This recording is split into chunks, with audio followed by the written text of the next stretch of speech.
Oh, these are the people that paid to be Hi, here. I'm Anthony Castillo. Yeah, hi. I'm Diane Bruder. Yeah, hi. And I am Pam hoping that I'm doing sound on this.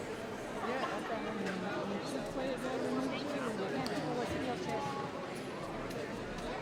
Okay, now I'm going to try. Oh, AD.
Good afternoon. Okay.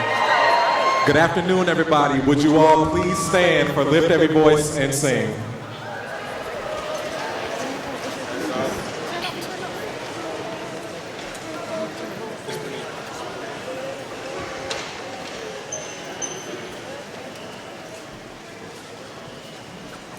Lift every voice and sing. Lift every voice and sing. Till earth and heaven ring. ring with the harmony of liberty. Let our rejoicing rise high as the listening skies. Let it resound loud as the rolling sea.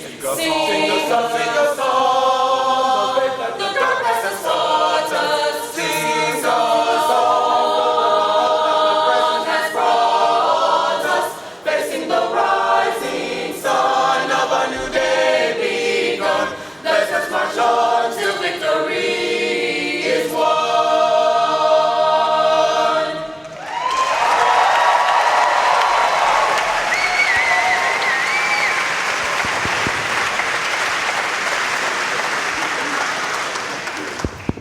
Check this one. 1, 2, 1, 2, 3, and do do do do do do da do do do do do do do. Do do da, do do do da, do do da, do do do.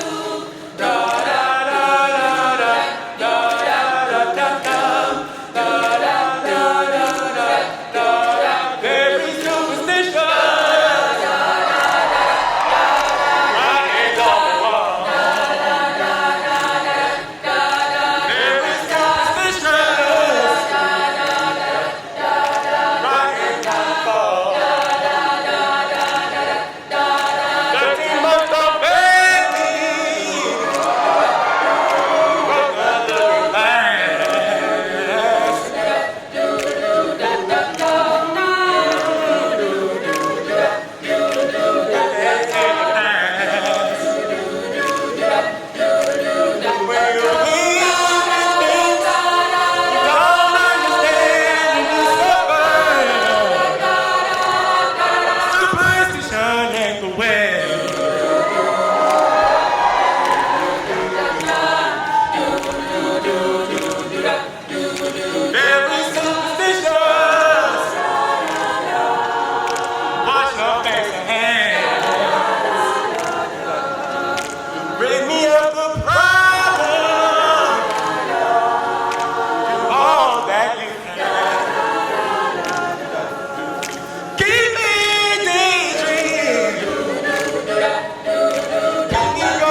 my mind got me both agree. I won't cash for soul. Give me, hell yeah, I won't cash for soul. Give me, hell yeah, Bernie knows. Give me, hell yeah, I won't cash for soul. Give me, hell yeah. Now I ain't never been a rich man, no. And I don't wanna be a rich man stuffed in an ill-fitted suit. Yeah. Consider all dim-witted and bazooka, blinding my linens while poisoning the root wheel. Man, no tongue, no vision, and focus fruit well. Set me up to wake it on a little well. Fret not be Elsa, I tell you, the almighty dollar makes a voice go mute. And make a boy moan, all in my ill-fitted suit. Don't have to pay him, so I rarely ever do. I'm a low-down, dirty dog, and now you're not a super. That ain't me, that ain't the way that I prove. It's second nature to get my paper approved. We're a filter when we bring it to you. Try to true, the suits they got dollars, but they couldn't buy two or more cash for soul. Give me, I won't cash for soul. Give me, hell yeah, everybody knows. Give me, hell yeah, I won't cash for soul. Give me. I got bills to pay, and mouths to feed, and the fuse gets shorter when they're doubting me, and they'll get even shorter when they duck and dodge. Anytime I try to get my guap moolah holla, I don't need no hot air, bro, no despair. I'm just trying to get my share. I swear you get a backhand to the face, black leg to the waist, bow house up, I'll take it back if you ain't away. Only when we break it down, stick 'em up, stick 'em down. That's all coming cause I never saw my money. Really good at convicts, call it economics. You make the record over cash flow, No, you made a record over cash flow. No, we made the record over cash flow conflict. Give me, hell yeah, I won't cash for soul. Give me, hell yeah, versus no. Give me, hell yeah, I won't cash for soul. Give me.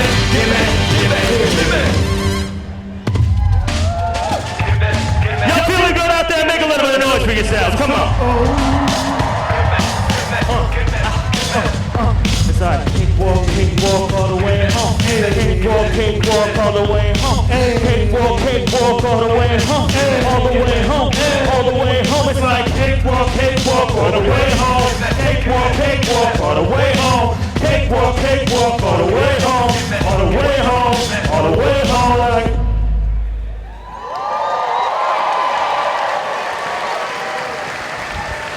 Y'all excited for Jack White?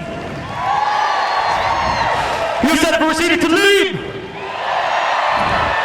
There's somebody else here. Her name's escaping me. Don't tell me. Brandon? Brody? Is it Brady? Bernard, I think so. Give it up for Brody Sanders. Oh, I knew who it was. So this is the blacksmith. I'm Mr. We're Pasalacqua. If you don't know how to spell that, it's okay, we don't either. But try your best and you might find us online. This song's about getting by what you got. Even if what you have is only a single serving packet of macaroni and cheese, you have to stretch for the whole day. Some of you know. You feel me? This song's called Need That Food. Getting ready for work about 10 miles down the street. I'm there full time, but all my money goes to bills and it don't leave much for eat. It's enough for about a week or so, yo. Problem is, though, I get paid every 2. You can't deduce, means I got 7 or 8 days, so essentially I have no food.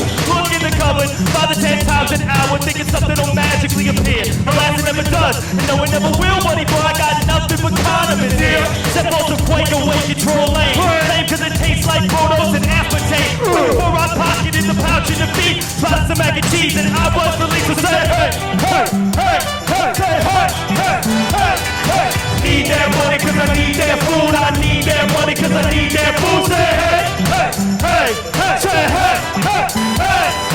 Need that money cause I need that food. I need that money.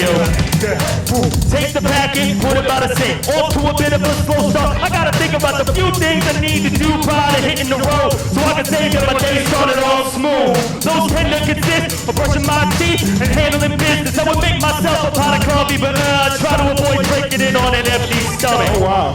Okay. It seems to me that I got everything situated surprisingly in a breeze. It's time for me to leave a rare phone and my keys, and by the time I get in my car, it's 8:43. I'm running behind. Speed there to get there on time. Traffic cuts it close. And right when I arrive, I realize that drink of coffee might have helped me remember my mac and cheese sitting by the sink. Say hey, hey, say hey, hey.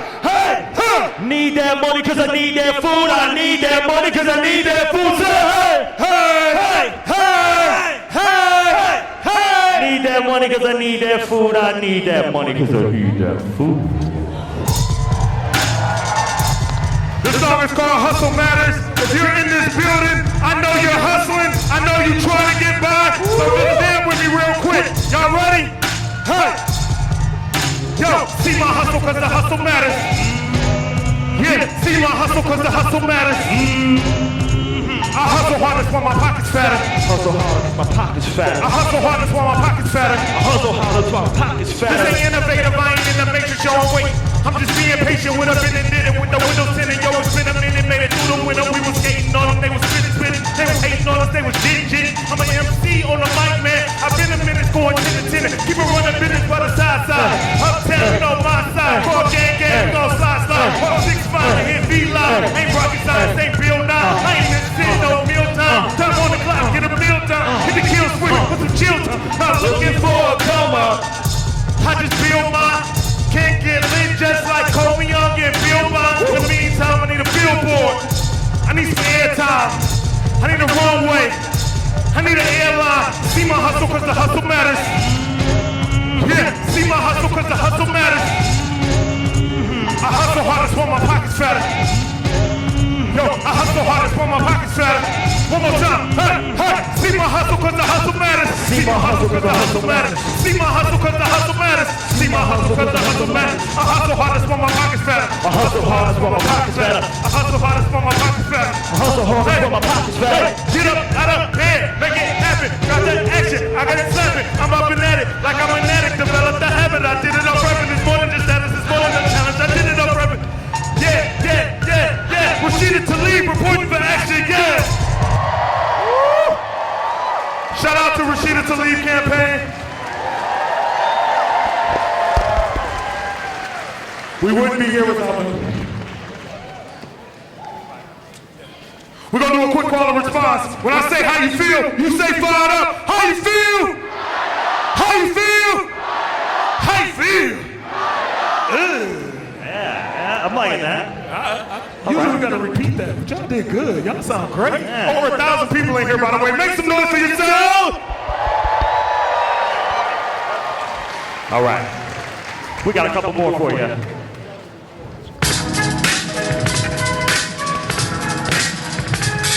At the party. All right, if you've ever been at a social gathering, you feel very uncomfortable around the people that you don't know. This is for you and yours. At the party. It's also called At the Party. Yo, let me describe the scene at the party. Okay. I couldn't even see at the party. People I don't know.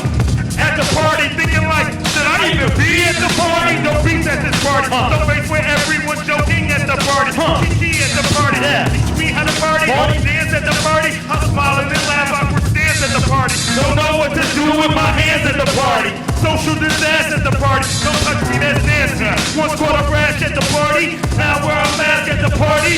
Try not to judge at the party. No. Folks just want love at the party. True. Smile and hush at the party. Ho hum at the party. Go jump at the party. Need to unplug, cut a rug at the party. Hey, yeah. At the party. I tend to pet the cats and pet the dogs. At the party. If you have a vinyl collection, I'll read all those credits. At the party. Two-step. True story. Two-step. Show up at the party, show up at the party. Don't know a damn soul at the party. Need just one thing to do at the party. It's make a beeline for the food at the party. More hummus than I need at the party. Mix it with tabbouleh at the party. And eat it so fast, people move on past. Speak to anybody other than me at the party. Just one of those days where you drink a little too much coffee in the morning. Take a nap when you wake up and eat, and your partner's telling you it's time to leave for the party. So we walk in the party, make a little small talk at the party. Hi, I'm a musician for the Bernie Sanders campaign. Can we get in? Can you please? But what's it mean at a party? It's all Instagram feeds at the party. party.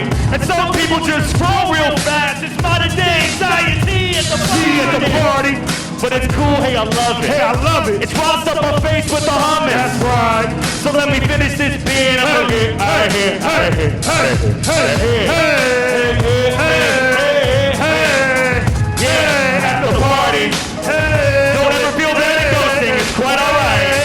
At the party. You don't have to say farewell, just make your exit. At the party. Yeah. At the party. Thanks. We got one last quick one, and then we got Super Cool Wicked coming up next. I was just notified because we were on a tight ship. That is in fact our time. Super Cool Wicked. Let's keep it going. Keep the energy high. Keep the energy high. Energy high. How y'all feeling? Woo! At the Blacksmith, at Hands Mister. Thank you very much.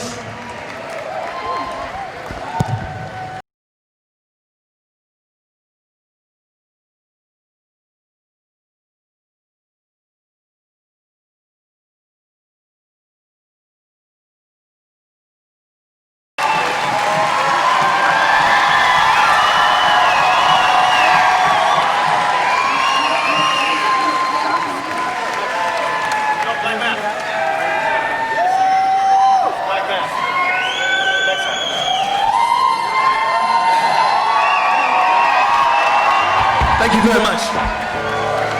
That's Dominic Davis on bass over there. Dominic and I went to high school here together. This is Ben Blackwell on drums.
Alright.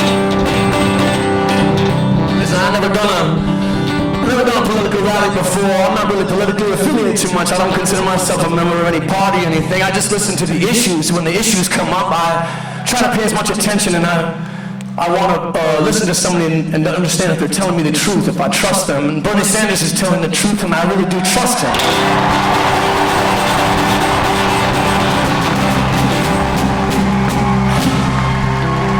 What really got me coming here was him saying he wants to abolish the Electoral College, which I think is the reason we're in this mess we're in right now.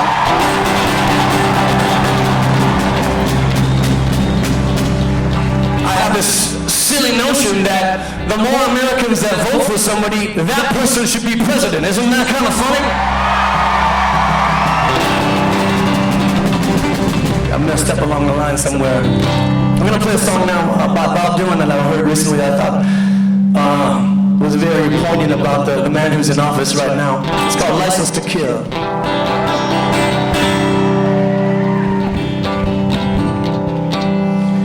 Man thinks 'cause he rules the earth, he can do with it as he please. And if things don't change soon, he will. Well, man has invented his doom. First he was touching the moon, but there's a woman on my block.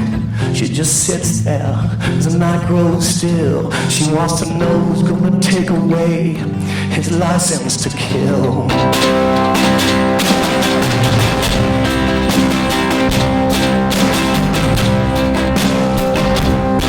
Now they take him and they teach him, and they groom him for life, and they lead him down a path where he's bound to get ill. Well, they bury him with the stars, and they sell his body like used cars. But there's a woman on the river. She just sits there in a cold chill. She says, who's gonna take away his license to kill? Yeah, he's hell-bent on destruction. He's afraid and confused, and his brain's been mismanaged with great skill. All he believes are his eyes, and his eyes, they only tell him lies. But there's a woman down the hallway. She just sits there as the night grows still. She says, who's gonna take away Trump's license to kill?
Stagnant pool, and when he sees his reflection, he's fulfilled.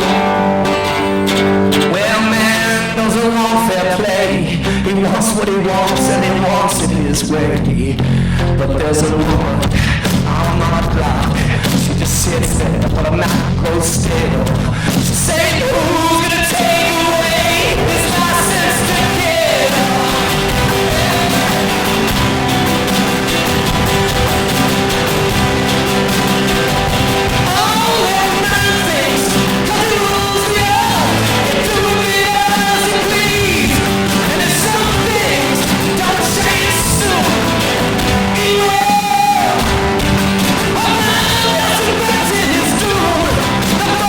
What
And thank you all for letting us play for you. It's been a real treat, a real blessing. God bless you. Thank you.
much to Danielle for sharing this moment for me. I cannot freaking believe I'm up here.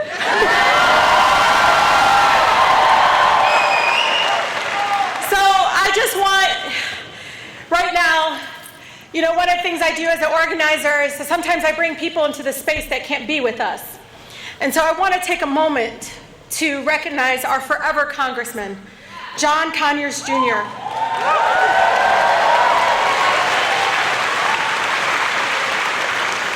who transitioned today and joined the ancestors. He never once wavered in fighting for us. He stood on issues of equality and civil rights for our people. He served us and fought for us for over 50 years. So I know it's really hard to do, but I want folks, if we can just spend a little moment just of silence, just of presence, bring him into the space, bring his legacy into the space, please.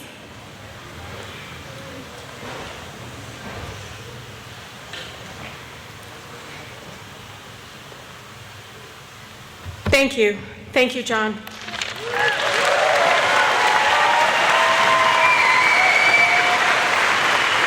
I want to officially say hello to my original squad.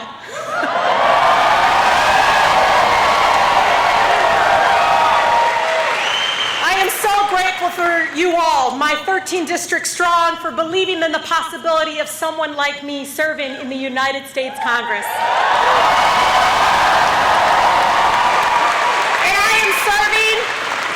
The only way I know how, unapologetically myself, unbought. And speaking of my original squad, I am so proud to be a graduate of Detroit Public Schools.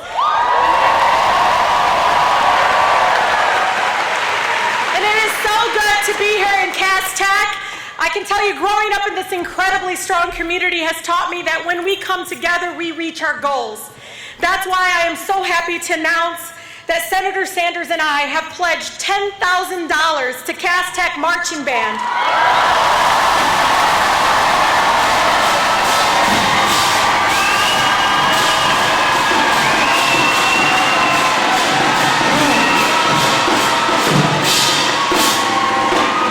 We are going to help them get to Washington, D.C. to march in the Memorial Day Parade.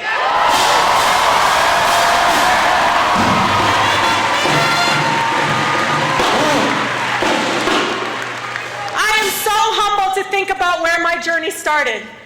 I sometimes freak out, y'all. But my Palestinian immigrant parents, my father,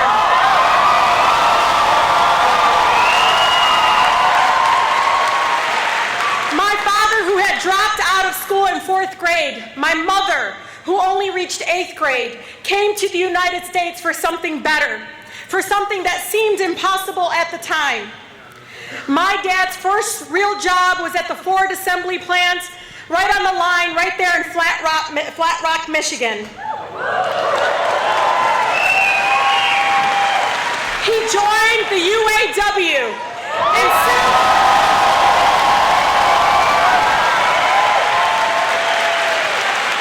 and soon we became a union family who cherished the responsibility of voting and who knew the importance of solidarity.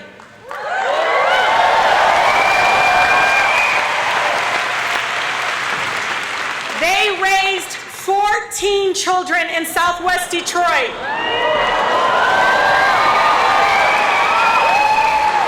Always striving for something better. They gave us more than they could ever know.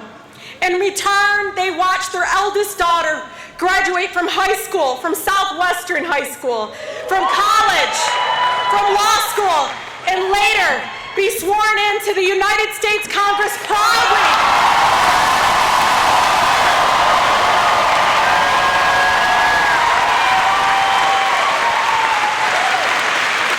Proudly wearing my Palestinian mother's thobe.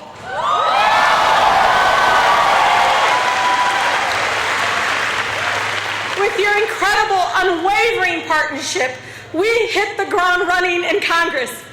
And I don't think they were ready for me. Or really for us.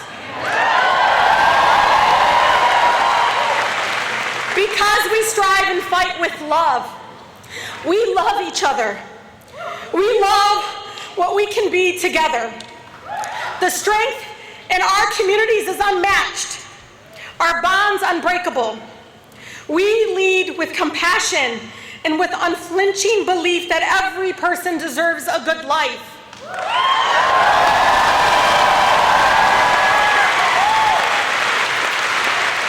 One with dignity and comfort regardless of what we look like, where we were born, or what we believe.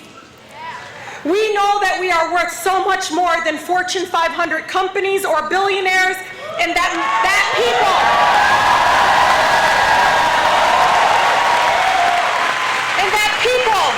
must always come before profits.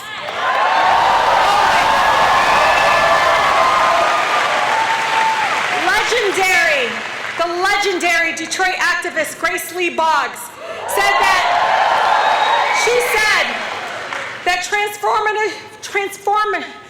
transforming change doesn't happen because of a bill introduced in Congress or by the grace of someone sitting in the White House.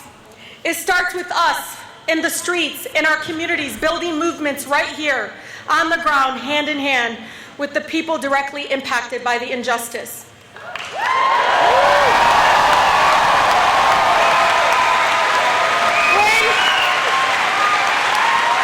When we are rooted in community, we know in our bones that doing nothing isn't an option, that throwing our hands up and saying that change we deserve is impossible just isn't good enough. We know right here in 13th District what doing nothing looks like, what it feels like, how painful it is. We are reminded every day that corporate greed and the people who serve it in government are the biggest threats to our democracy and our well-being.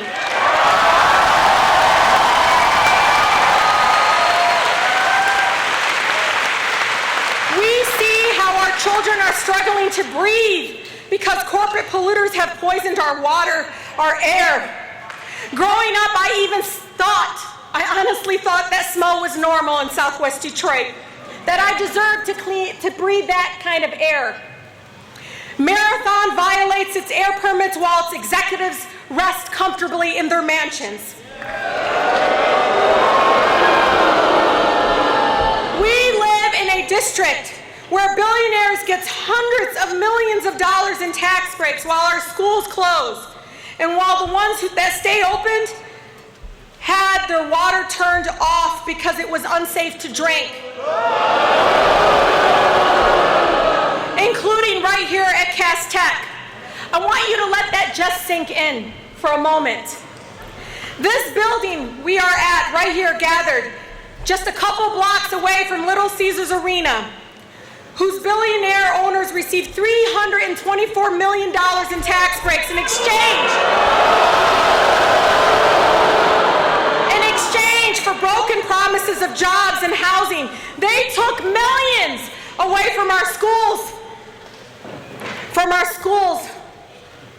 We were told that there's nothing we can do, that we must sit back and hope that the richest people in town care enough about the rest of us to throw us some scraps.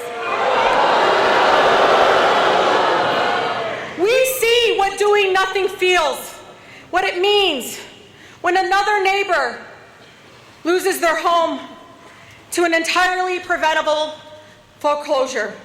People in our communities have overcome redlining, systemic racism, only to see their water shut off, their home taken away, simply because they're too poor to afford shelter or fell on hard times. We live in the Motor City, the region that gave the world the automobile. And yet many of us cannot afford to insure the cars we drive because insurance companies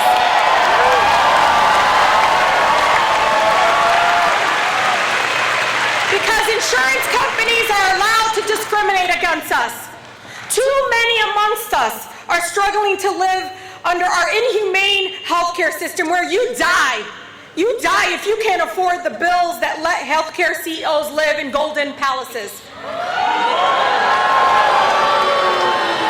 Seniors who helped build this country are living out their years in poverty, all because we haven't mustered the collective courage in government to insist on a different way. We hear elected officials talk a lot about the middle class, but not nearly about the people who live in poverty, and that poverty is killing us. Millions of Americans are expendable to the CEOs who dictate our public policy, and too many of our representatives are complicit. It should sadly come as no surprise that these children, our children, caged up along the southern border,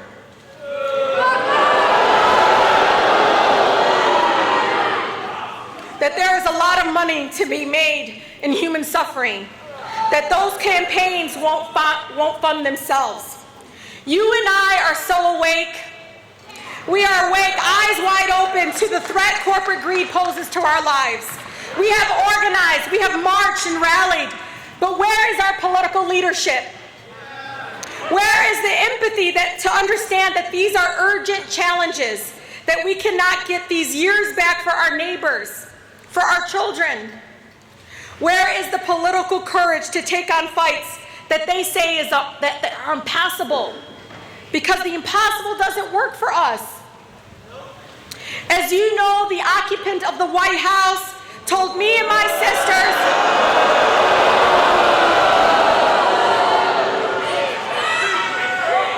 we're working on it.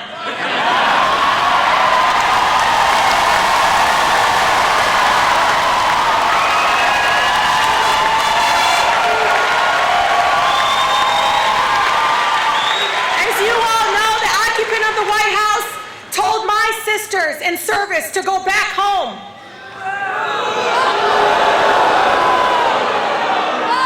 Well, Mr. President, I am home.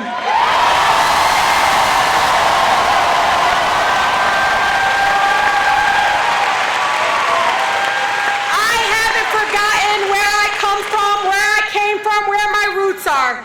I grew up in the most beautiful, blackest city in the country.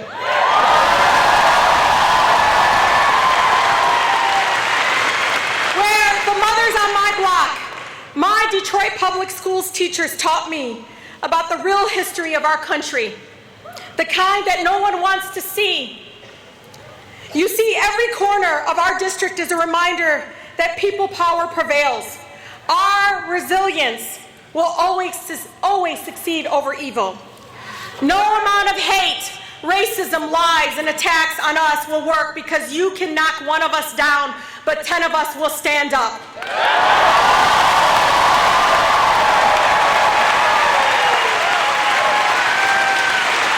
We will always, my brothers and sisters, always outwork the hate. We deserve a president who understands that the corporate assault on our lives existed before Trump, and it will exist after Trump. Someone who will never back down from a fight with the wealthy and the powerful, who will call them out and bring our movement to their front yards. Someone who looks at a problem and finds the most transformative solutions, who isn't constrained by the corporate conventional wisdom of what's possible or worth fighting for. Someone who knows that we are far stronger than we are apart. That comes across from collective will, not from generosity of the powerful. We deserve someone who writes the damn bills.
an extraordinary turnout, and I thank you all so much for being here.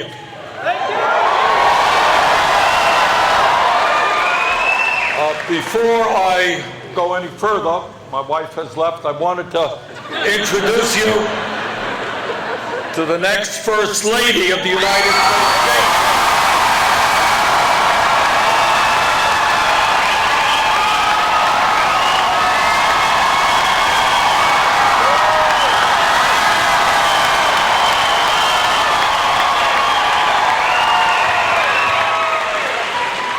Before I go any further, I did want to say a word about someone who was a very dear friend of mine, your late, great Congressman John Conyers. And tonight we're not here just to mourn John, but to celebrate a life of enormous achievement. On a personal note, when I was elected to Congress in 1990, I wanted to be on committees which had strong progressive leadership. And at that time, John was the chairman of what was called the Government Operations Committee. And I sought out John, and he got me on that committee, and we served together for a number of years. As all of you know, John was a champion for civil rights. He was the man most responsible for having a national holiday for the great Martin Luther King Jr.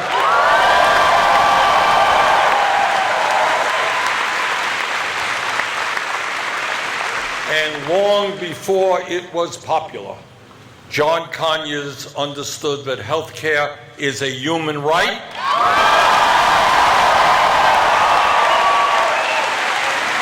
So John, I want to thank you for a life of extraordinary service, not only to the people of Detroit, but to the people of America.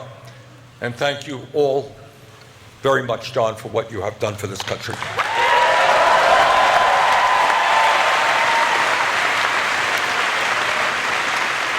And let me now take a moment to thank the musicians who preceded me up here, the Cats Technical Band and Choir.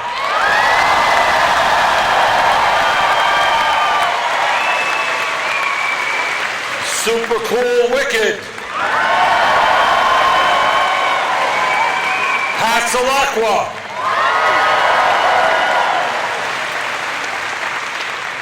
And not that he needs a welcome from me, but let me welcome Jack White back to the school he graduated.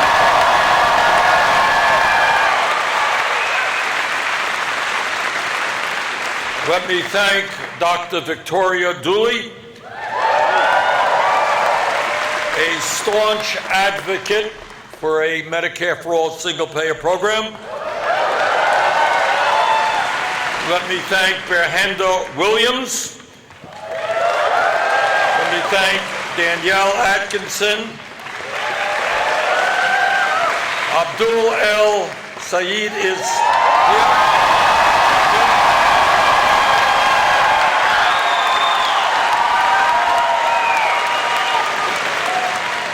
Last but not least, let me thank your fantastic Congresswoman Tlaib.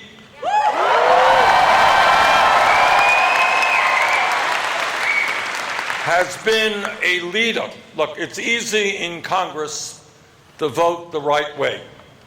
But what Rashida has been doing in the less than 1 year, less than a year that she has been in office, she has become a national figure, not just in standing up to the vulgarity and ugliness of Donald Trump, which she has,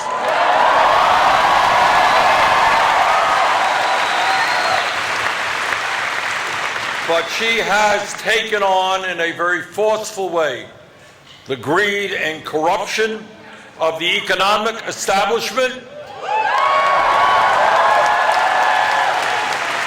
And she has stood up to the political establishment as well.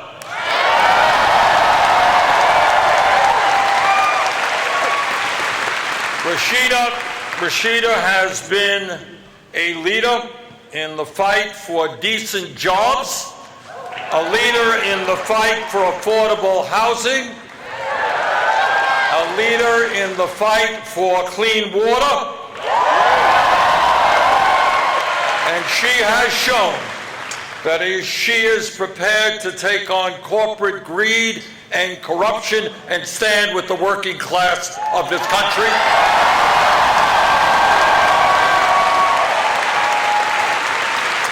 So I want to say thank you to Rashida, not only for her support, but for all that she is doing, and I will look to her for her leadership in Congress under a Sanders administration.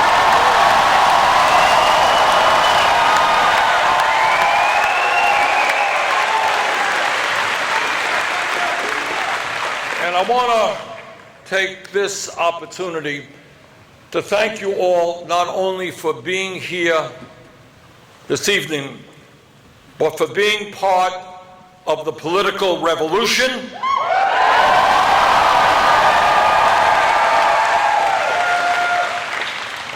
A revolution which will not only defeat Donald Trump, but which will transform this country.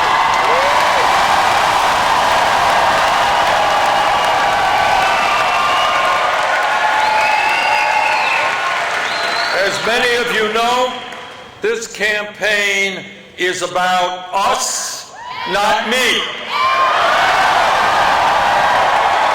We are in this together because, unlike Trump, we do not believe that this country's values should be based on greed and vulgarity and tearing our nation apart. We believe in bringing our people together around an agenda that works for all of us, not just the 1%.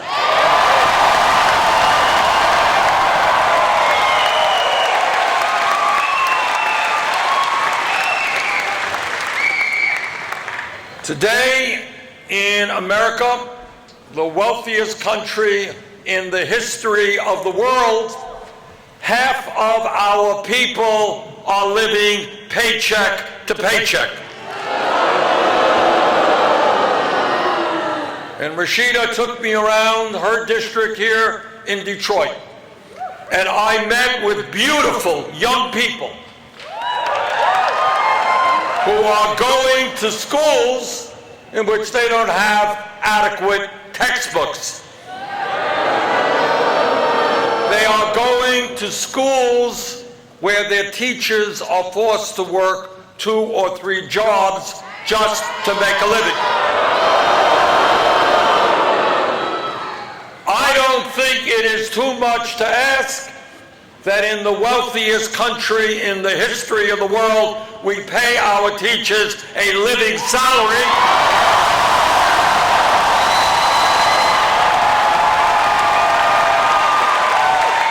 And that we provide the best quality education in the world for our kids.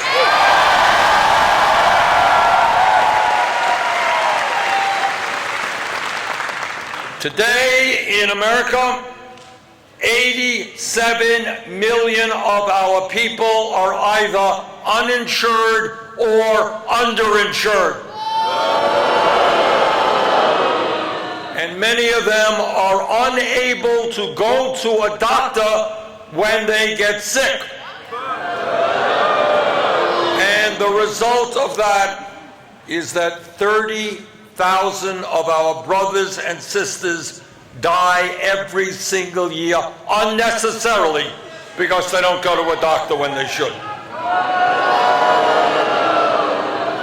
Today in America, 500,000 people go bankrupt because of medical bills. Today in America, in a country that once led the world in education, hundreds of thousands of bright young people are unable to afford to go to college, and many of you have come out of school deeply in debt.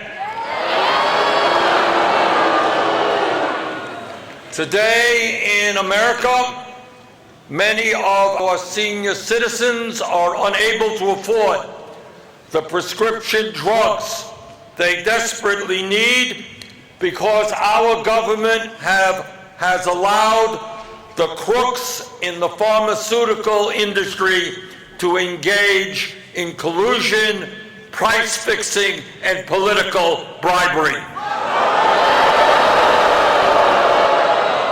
And then on top of that, you got a president and Republican leadership who, after they gave massive tax breaks to the rich and the powerful, now want to cut Social Security, Medicare, and Medicaid. So that's what we have in America. Tens of millions of people working 2 or 3 jobs. People can't go to the hospital. People can't afford the housing that they need, can't afford the medicine that they need. But there is another reality out there. And that is that in the midst of all of this pain and suffering, the wealthiest people in this country have never, ever had it so good.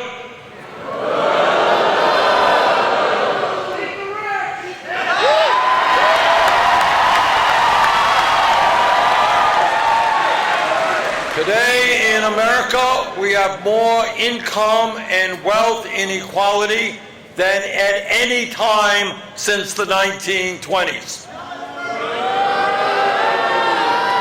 Today in America, 3 people own more wealth than the bottom half of American society.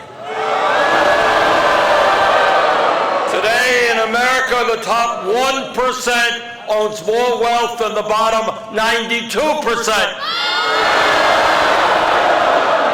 Hey, we're just getting warmed up here.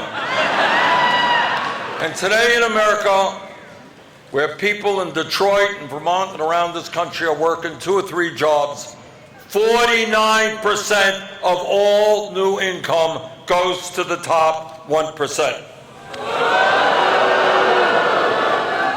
And not only do we have massive income and wealth inequality in America, but in the midst of all of that, there is also a racial disparity within the overall disparity.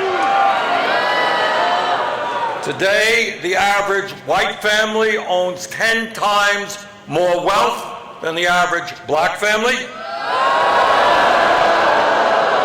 Black women are 3 times more likely to die from pregnancy than white women. And the infant mortality rate in black communities is double that of white communities. And as a result of a broken and racist criminal justice system, black men are sentenced to 19% more jail time for committing the exact same crimes. And African Americans are jailed at more than 5 times the rate of whites. But it is not just Michigan, it's not just Vermont. If you look at states like Kentucky, look at states like West Virginia, what we are seeing unbelievably is a significant decline in life expectancy. And the reason for that is what doctors describe as diseases of despair. People all over this country are losing hope. They are worried that their children will have a lower standard of living than they do.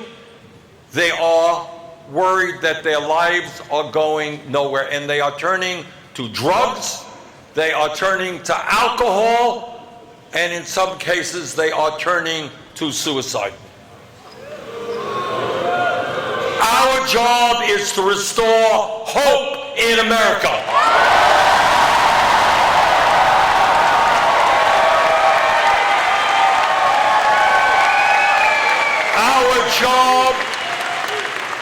Our job is to create a society in which all of our people have the opportunity to live long, happy, and productive lives.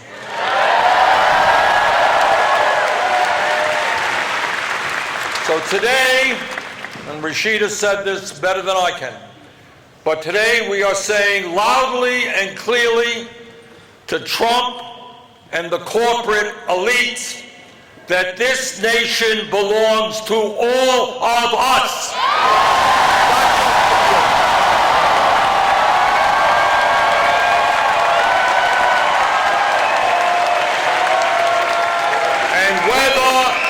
And whether they like it or not, we are going to end their greed and corruption.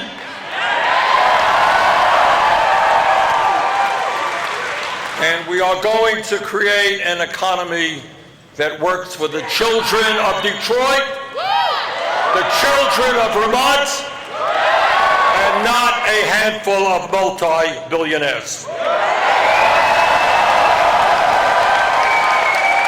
But this transformation of society does not come easily. The people on top suffer from a terrible illness called greed. And like a drug addict or an alcoholic, they need more and more and more. 1 billion is not enough for them. They need 2 billion. 2 billion is not enough for them. They need 10 billion. And if they have to step on everybody else in this country, if they have to attack the working class of this country, that is what they will do in order to increase their wealth and profits.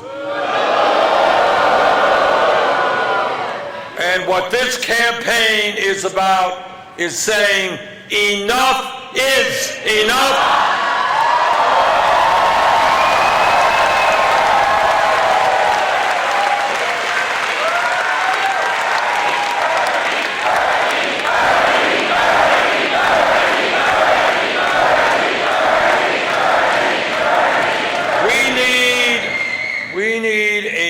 Vision for America, and that is what our campaign is about.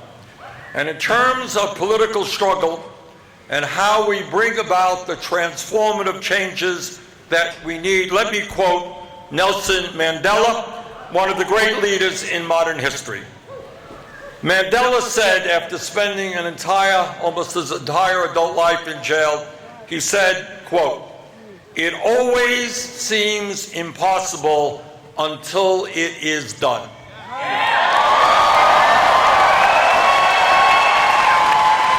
You all understand what he said. It always seems impossible until it is done.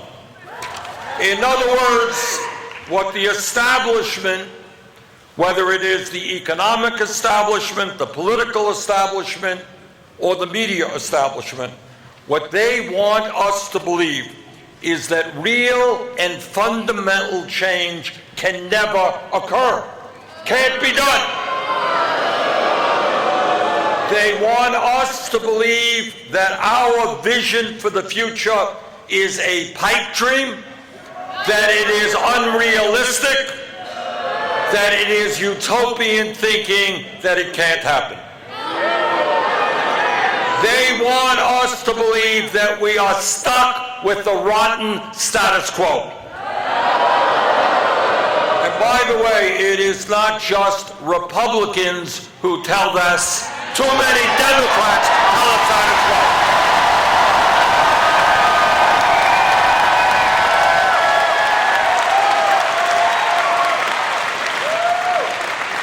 The most important, most significant opposition we face is not from the political establishment. It is not from the ruling class of this country. It is not from the corporate media. The most significant form of opposition we face is the limitation to our imaginations. And that is what Mandela was talking about. If you think it can't be done, if you think you are powerless, if you think the future only belongs to the rich and the powerful, then that's the future that you'll have. But if you believe that when we stand united, that when we stand for justice, that when we are prepared to take on the corporate elite, when we believe that, there is nothing we cannot accomplish.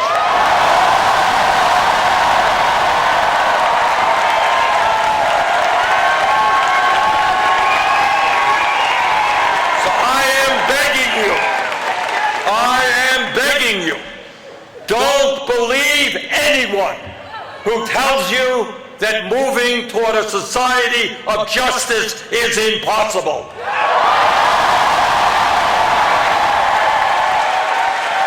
Don't let anyone tell you that our vision is radical or extreme. And let me tell you what radical and extreme is. Radical and extreme is giving $1 trillion to the top 1% in tax breaks when 500,000 Americans tonight will be homeless. That's radical. Being radical and extreme is giving hundreds of billions of dollars in tax breaks and subsidies to the fossil fuel industry while they destroy the planet. What is radical and extreme is allowing the drug companies to charge us the highest prices in the world for prescription drugs. Justice is not a radical idea.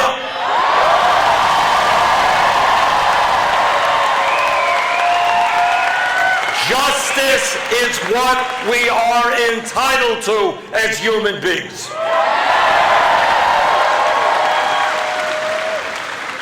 And as we go forward with our vision for a new America, we start off by saying to Donald Trump and his friends, no, you will not divide our people up based on the color of their skin, based on where they were born, based on their religion.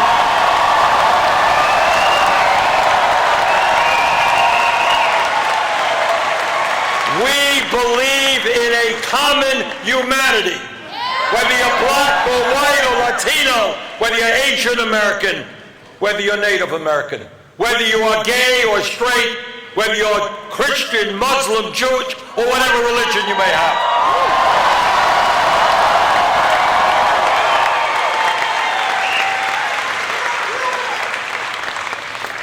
And when we look at our agenda, what our agenda understands is something that Franklin Delano Roosevelt understood. He understood that economic rights are human rights. We have a good Constitution and we have a good Bill of Rights. And it's great that we have the right to vote and freedom of assembly and freedom of religion. But what does freedom mean for somebody who is sleeping out on the streets tonight? What does political freedom mean if you can't afford to go to the doctor? So what our campaign is about is understanding that every man, woman, and child in this country has the right to health care as a human right.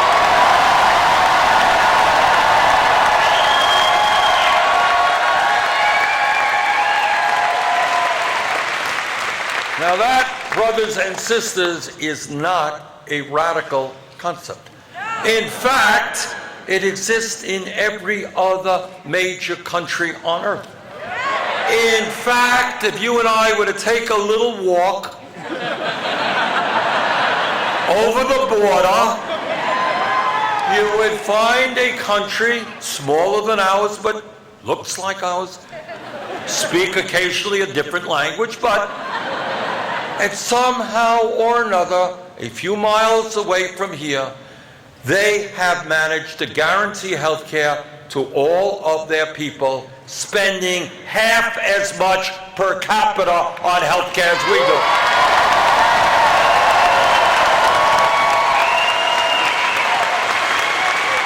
Somehow or another, they have managed a situation such that a few months ago, when I took a bunch of folks with diabetes from Detroit over the Canadian border into Windsor, we were able to buy insulin for 1/10 the price that it is sold here in the United States.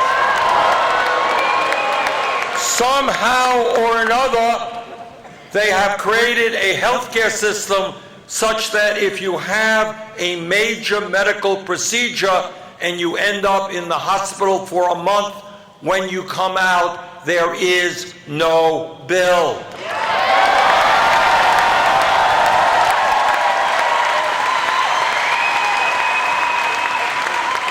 So, brothers and sisters, one of the great human rights struggles of this moment is to guarantee health care to all. And we are going to take on the healthcare industry, which last year made $100 billion in profit. So today we say to the drug companies and their corruption, we say to the insurance companies, the function of healthcare in a democratic society is to guarantee quality care to all, not to make billions in profit for the wealthy and the powerful.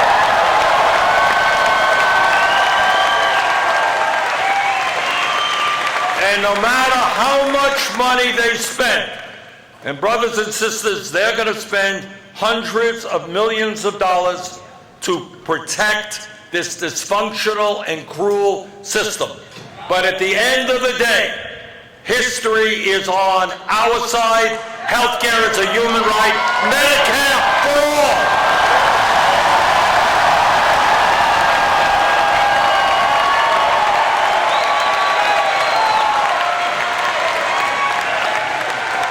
And when we talk about our agenda, it is an agenda that says that education from preschool to graduate school is a human right.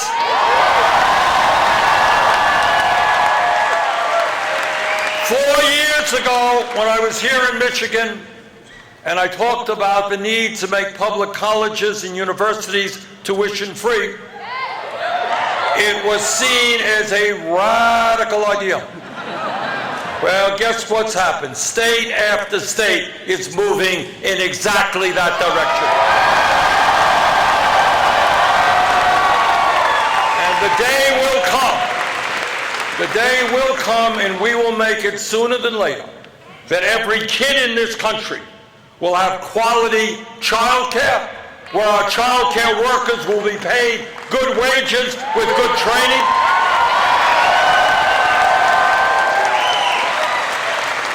That we are going to bring the best and the brightest young people into education as teachers. Because we know how important education is. We're going to triple funding for Title I schools. And we are going to move to a situation where every teacher in America earns at least $60,000 a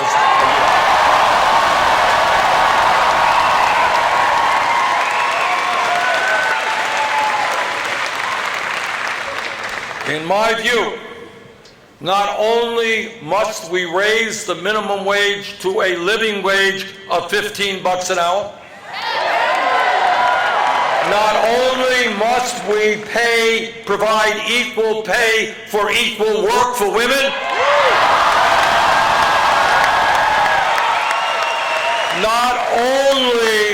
must we make it easier for workers to join unions? But given the enormous amount of work we need done in this country to rebuild America, in my view, every American who wants a job should be able to find a job through a federal jobs guarantee program.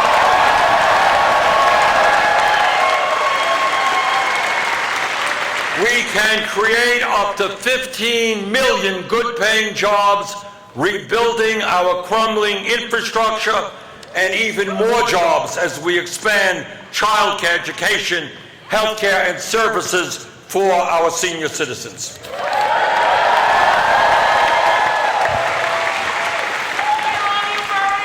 Brothers and sisters, Donald Trump, our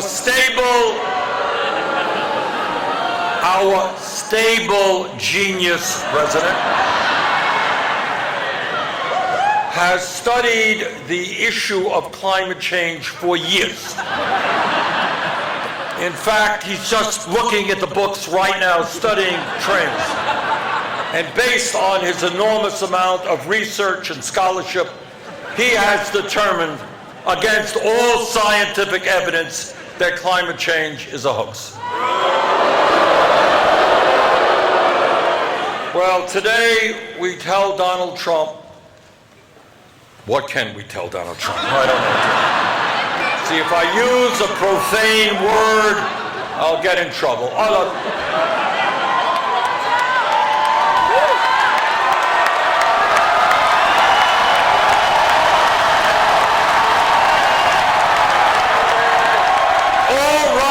right, he's an idiot. You made me say it. You made me say it. But in this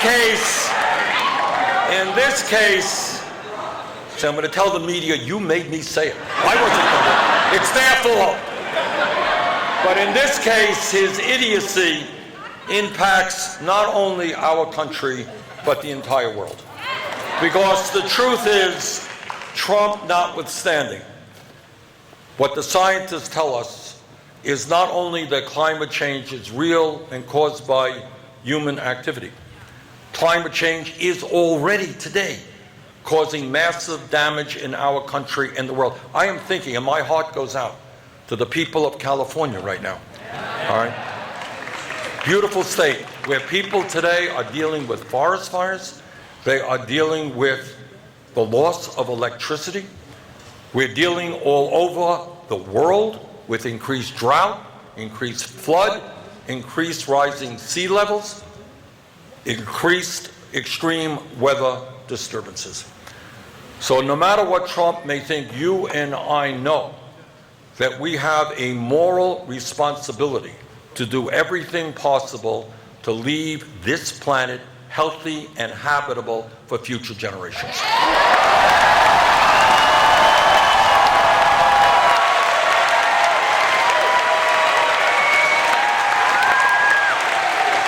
And I want you to, when I talk about the greed and corruption of the corporate elite, I want you to hear this, and I want you to think about it for a moment, because you don't hear this much in the media or in Congress. And that is, I want you to think about the fossil fuel industry. Fossil fuel industry has known for decades that the carbon that they are producing is causing climate change and destroying this planet. And what they have done with that evidence is try to hide it. In fact, they have spent many millions of dollars on think tanks and all kinds of publicity trying to obfuscate the reality of climate change.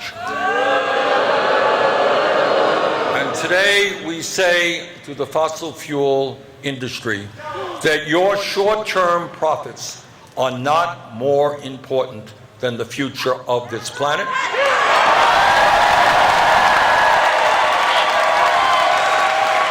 And that is why I am proud to say to you, I've kind of done what I think is the obvious thing to do. We listen to the scientists, and we have produced in this campaign the most comprehensive and bold climate change proposal ever introduced by any candidate for federal office.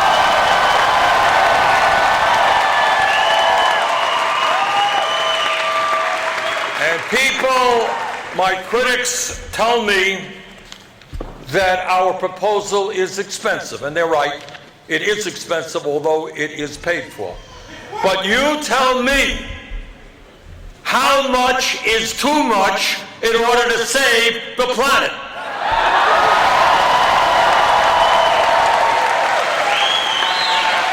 So I am proud to work with Rashida and Alexandria and many others in fighting for a Green New Deal.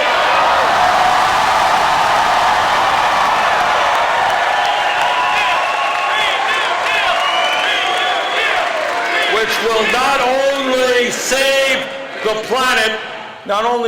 the planet, but it will create up to 20 million new jobs as we move away from fossil fuel.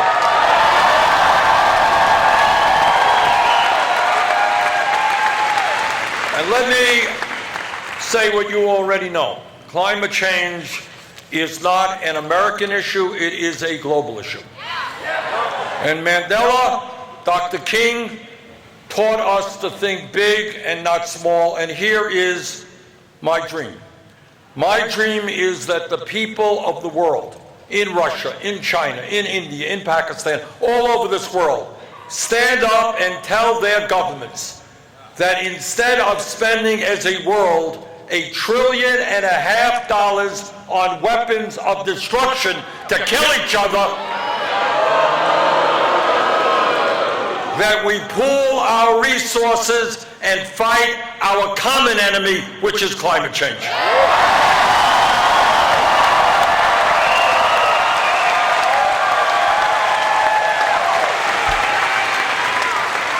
And when we talk about our progressive agenda, we are talking about fundamental reform of a broken and racist criminal justice system.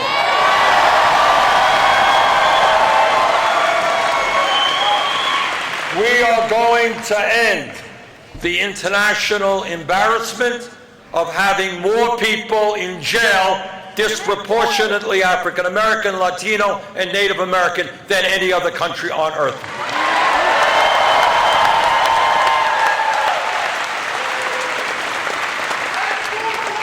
And when we talk about criminal justice reform, we are talking about ending all private prisons and detention centers.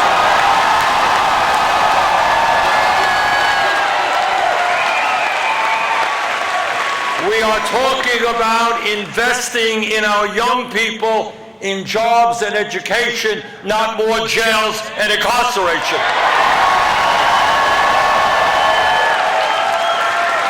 We are talking about ending the so-called war on drugs.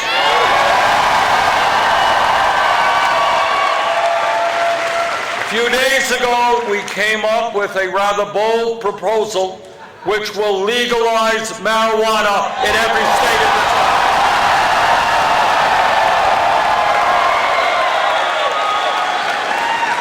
We will expunge the records of those people arrested.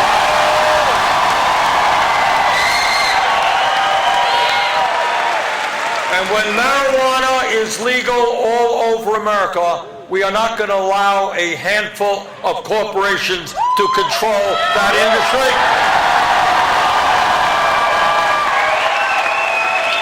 We are going to do everything we can to make sure that the people who have suffered the most, African Americans, Latinos, minority people, we will make sure that they are the people who benefit and profit from the legalization of marijuana.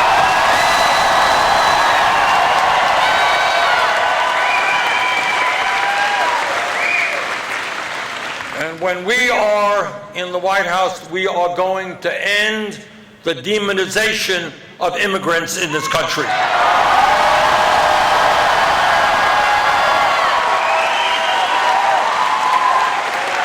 We are on our first day. Through executive order, we are going to restore the legal status for 1.8 million young people in the DACA program. We are going to finally pass comprehensive immigration reform and a path towards citizenship.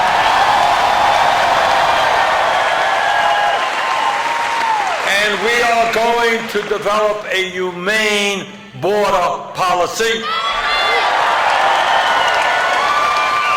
Under our administration, babies will not be snatched from the arms of their mothers, and children will not be locked up in cages. And we are going to end the ICE raids that have brought terror to so many people.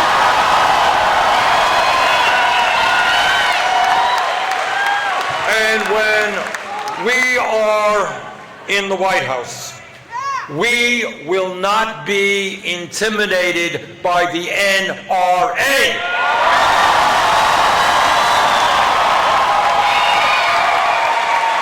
We are going to move aggressively against the horrific level of gun violence that we see in this country today. And we are going to pass the common sense gun safety legislation that the American people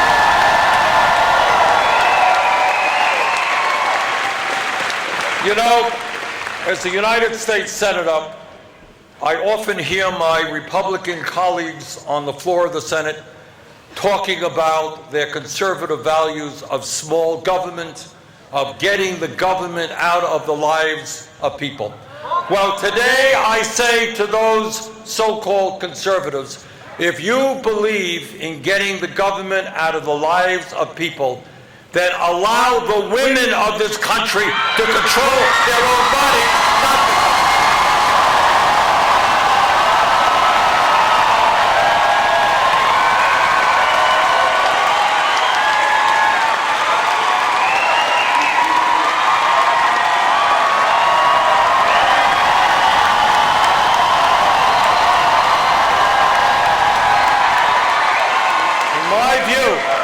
In my view, a woman's right to control her own body is a constitutional right. And I will never nominate anyone to the Supreme Court who is not 100% pro Roe v. Wade.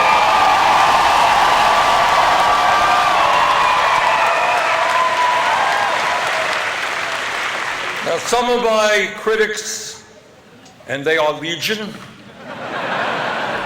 they say, you know, Bernie, you got some good ideas, but how are you going to pay for them? And let me tell you exactly how we're going to pay for it.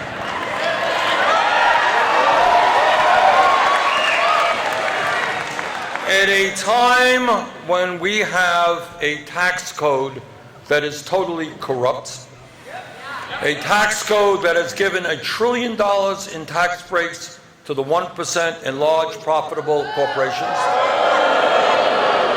when we have a tax code which allows Amazon, company that made $11 billion last year, owned by the wealthiest guy in America, allows that company to pay zero in federal income tax. You know, I have an idea as to how we can raise the money to provide for the working people of this country.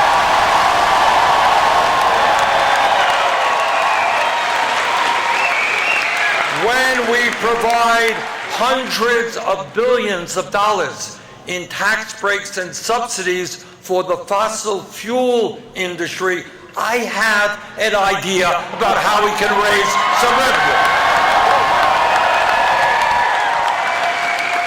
And when, as a nation, we spend more money on the military than the next 10 nations combined, and I am proud to tell you I am the only candidate running for president who has voted against all of Trump's military budgets.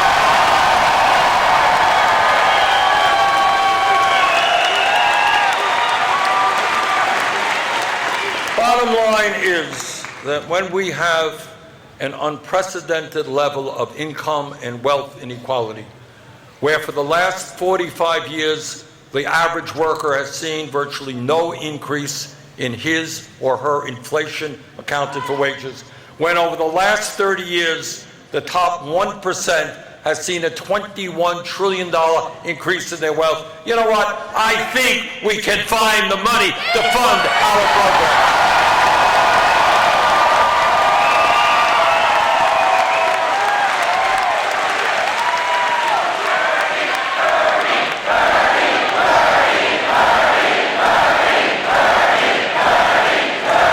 Brothers and sisters, I thank you so much for your support, but this is what I want to say. And this comes from the bottom of my heart. No? And by the way, my heart is doing just fine.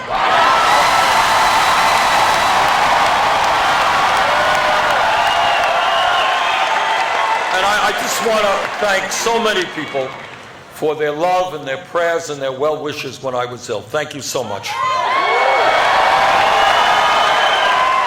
And I appreciate all of the Bernie placards, but you know what? It's not about Bernie. Bernie can't do it alone. Nobody can do it alone. We are in this together.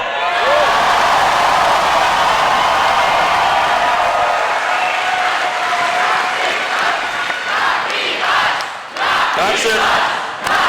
That's it. That is the message. That is the message. And what this campaign is about, it's not only thinking big, not small. It is not only having the courage to take on the corporate elite, and that is the greed of Wall Street, of the insurance companies, of the drug companies, of the military-industrial complex, of the fossil fuel industry, of the prison industrial complex. Are you prepared to stand with me and take all of them on?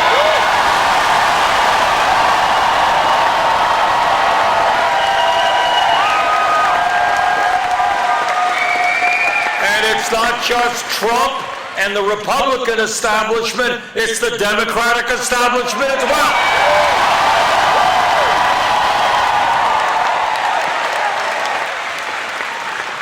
Now, as a senator, I have seen the incredible wealth and power of the 1%. Be clear. They have unlimited amounts of money. Healthcare industry will spend hundreds of millions of dollars trying to stop Medicare for all. The fossil fuel industry will spend as much as it takes trying to preserve their profits. Prison industrial complex, military industrial complex, incredible wealth and incredible power. But at the end of the day, the 1% is 1%.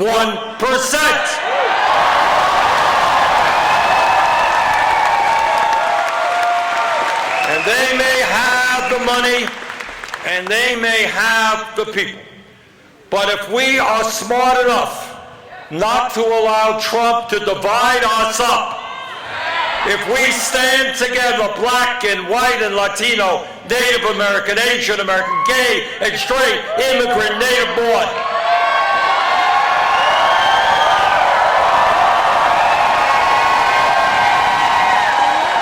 if we stand together and keep our eye on the prize, at the end of the day, 99% is a hell of a bigger number than 1%.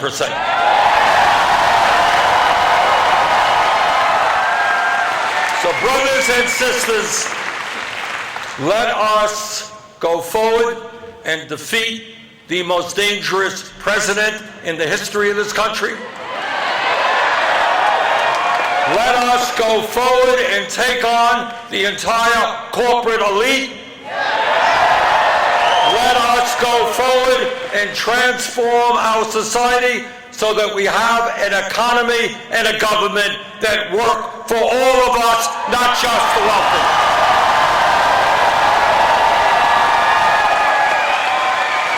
Thank you all very much.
don't you give more power to the people? For God's sake, you got to give more power to the people.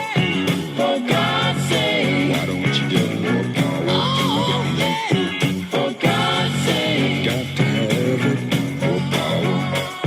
For God's sake, got to have it, more power. For God's sake, why don't you give more power to the people? For God's sake, you better give more power to the people. For God's sake, why don't you try it? Get more power. For God's sake, can't deny it. No, more power. For God's sake, why don't you give more power to the people?